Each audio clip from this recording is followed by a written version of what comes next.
अस्सलाम वालेकुम बच्चों। आज है 1 जून 2020, 7th क्लास और सब्जेक्ट है सिविक्स।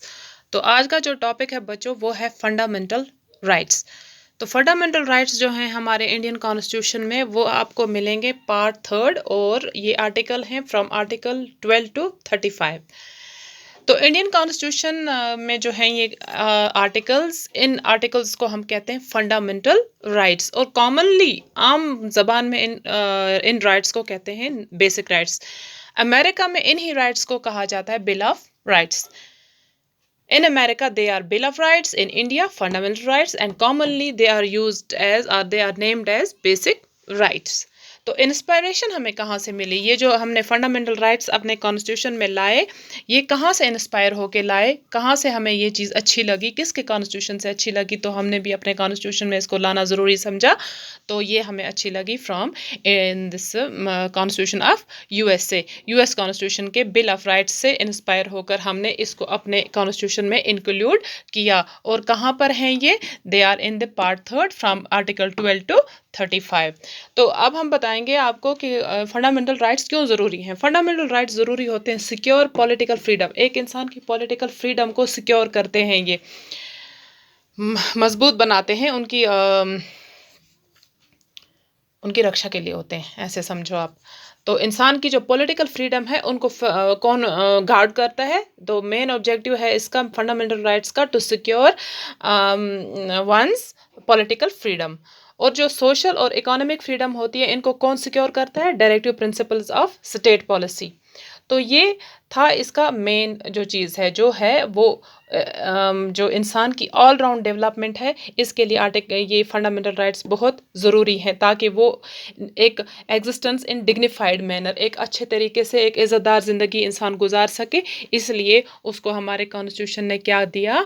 उनको दिया फंडामेंटल राइट्स। तो फंडामेंटल राइट्स प्रोटेक्ट करते हैं इंसान के पॉलिटिकल फ्रीडम को and they are necessary for all round development to live a dignified manner life जीने के लिए। और इसके जो फीचर्स हैं, फीचर्स भी होते हैं, हर एक चीज़ के फीचर्स, उसके क्या कहा जाता है इसको उर्दू में, मतलब क्या क्या है इसमें, इसकी इसकी क्या क्या इसकी चीज़ें हैं, फीचर्स क्या हैं। तो check on unlimited power of state. State का जो पावर होता है, अनलिमिटेड पावर जो होता है, उस पर एक चेक लगाता है। कौन चेक लगाता है? These fundamental rights. अगर स्टेट कोई ऐसा रूल बनाती है, कोई ऐसा एक्ट बनाती है जो कि इंसान किसी भी इंडिविजुअल के फंडामेंटल राइट्स के अगेंस्ट जा सकता है, तो वो कोर्ट में जा सकता है कि ये स्टेट का जो ये लॉ नया बना है ये मेरे फंडामेंटल राइट्स के अगेंस्ट जाता है। तो इट मीन्स जो फंडामेंटल राइट्स हैं ये है check on unlimited power of state available against state. ये जो फंडामेंटल राइट्स हैं ये अवेलेबल हैं against state, not against a private individual.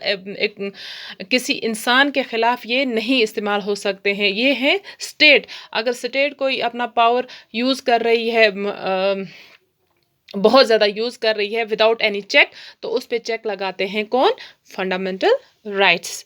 यानी कि हर इंसान की जो फ्रीडम है, पॉलिटिकल फ्रीडम और उसकी ऑल राउंड डेवलपमेंट और existence in A dignified manner, इसको सपोर्ट करते हैं फंडामेंटल राइट्स। और अगर इसमें रुकावट बनती है स्टेट, तो स्टेट को चेक लगाता है कौन? Fundamental rights.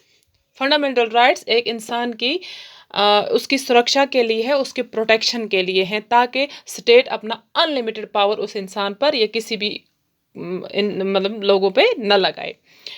Available against state, यही इसका मतलब। और नॉट एब्सोल्यूट, एब्सोल्यूट भी ये नहीं है। इसका मतलब क्या हो सकता है कि एब्सोल्यूट नहीं? इसका मतलब ये है कि ये कभी भी किसी भी वक्त अगर नेशनल इमरजेंसी मुल्क में लग जाती है, उस वक्त हमारे जो ये फंडामेंटल राइट्स हैं ये उस वक्त सस्पेंड हो जाते हैं। So these were the features of fundamental rights. First, check on unlimited power of state, available against state, not absolute, suspended during emergency. अब हम देखेंगे बच्चों कि फंडामेंटल राइट्स हैं कितने और क्या है इनका टाइटल क्या है। तो फंडामेंटल राइट्स जो हैं ये 7 हैं, 6 हैं।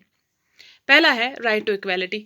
राइट टू इक्वालिटी का मतलब होता है कि हर इंसान कानून की नज़र में सेम है। कानून हर एक इंसान के लिए एक जैसा है, चाहे वो बड़ा आदमी हो, चाहे वो मज़दूर हो, चाहे वो जो भी हो, लेकिन कानून की नज़र में एक हैं सब। कानून सब के लिए एक है। राइट टू फ्रीडम, आज़ादी है, लेकिन ये आज़ादी कितनी है ये आपको मैं नेक्स्ट लेक्चर में इंशाल्लाह समझा लूँगी। राइट अगेंस्ट एक्सप्लाइटेशन, कोई आपको एक्सप्लाइट करे तो इसके खिलाफ आपके पास राइट है, आप अपने आप को एक्सप्लाइट नहीं होने दोगे।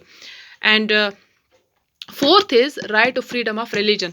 आप किसी भी रिलीजन को फॉलो कर सकते हैं, प्रोपागेट कर सकते हैं, किसी भी रिलीजन को आप पसंद कर सकते हैं, इसमें स्टेट का कोई अमल दखल नहीं है। This is your personal wish. किस रिलीजन को आप बिलोंग करते हैं, किस रिलीजन को आप फॉलो करते हैं, इसमें कोई काम नहीं है स्टेट का।